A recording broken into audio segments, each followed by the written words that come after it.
ঘন ঘন প্রস্রাব বা বারবার প্রস্রাব এটা আমাদের শরীরে কমন একটা প্রবলেম হিসেবে পরিণত হয়েছে। কেন ঘন প্রস্রাব হয় সেই বিষয়ে আজকের আলোচনা। নাম্বার 1 হলো ডায়াবেটিস। আমাদের বডিতে ডাইজেস্টিভ সিস্টেমে প্যানক্রিয়াস নামক অর্গান রয়েছে। এই প্যানক্রিয়াস ইনসুলিন তৈরি করে। ইনসুলিন হরমোন যদি তৈরি না হয় তাহলে আমাদের ব্লাডের মধ্যে সুগার লেভেলটা বেড়ে যায়। ইনসুলিনের কারণেই আমাদের ব্লাডে যে সুগার রয়েছে এটা আমাদের প্রতিটা কোষকলায় অ্যাবজর্পশন ঘটে। যদি ইনসুলিন তৈরি না হয় তাহলে আমাদের শরীরে ব্লাড সুগার বেড়ে যায়। তখন কিডনি চেষ্টা করে এই ব্লাড সুগারটাকে নরমাল করার জন্য, যার কারণবশত আপনি যদি ডায়াবেটিসের রোগী হয়ে যান তাহলে আপনার ঘন ঘন প্রস্রাব শো করবে বা প্রস্রাব হবে। নাম্বার 2 হলো হার্ট। আপনি যদি হার্টের রোগী হয়ে থাকেন, আপনার হার্টে যদি কোনো ধরনের প্রবলেম থাকে তাহলে অবশ্যই আপনার ঘন ঘন প্রস্রাব হবে। Number 3 kidney. আপনার কিডনিতে যদি কোনো ধরনের সমস্যা থাকে, আপনার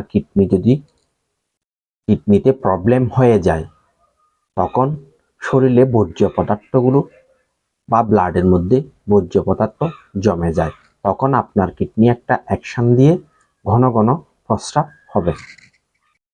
আমাদের বডিতে প্রস্রাবের থলির পাশে যে প্রোস্টেট রয়েছে, এই প্রোস্টেট আপনার বয়সের তারতম্যের কারণে যদি এই প্রোস্টেট বেড়ে যায়, প্রোস্টেটের গ্রোথ হয়, আপনি যদি 50-এর উপরে এজ হয়ে থাকে তখন আপনার প্রোস্টেট বড় হয়ে যায়, প্রোস্টেট সাইজে বেড়ে যায়, তাহলে আপনার প্রস্রাবের থলিতে প্রস্রাব জমা থাকার সুযোগ দেয় না এই প্রোস্টেট।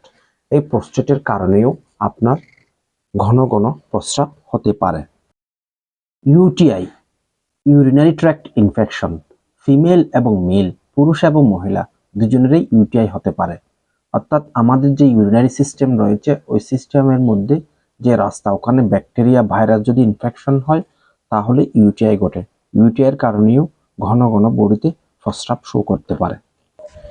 Multi drug user.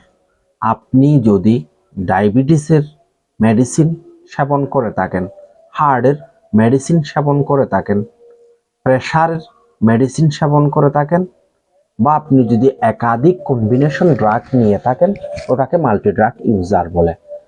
আপনি যদি এই সমস্ত ড্রাগ নিয়ে থাকেন, ওষুধ নিয়ে থাকেন, তাহলে আপনার একাধিক মেডিসিন যদি আপনি বডিতে ইউজ করে থাকেন তাহলে মেডিসিনের কারণেও আপনার বডিতে ঘন ঘন প্রস্রাব হতে পারে।